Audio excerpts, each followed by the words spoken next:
Hello everybody. So today I will talk about calculus. The topic today is about limit. So now I will show you how to answer. About this one, I can put like this. That is about 1 over 13. And then we put the limit go in here. Sine x over x, everything to the power of 2. Next, we have the formula in here.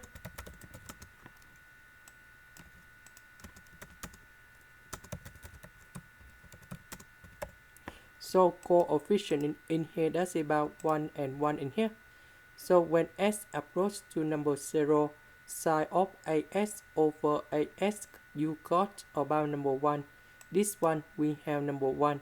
So we have the final answer. This is the end. Thank you for watching.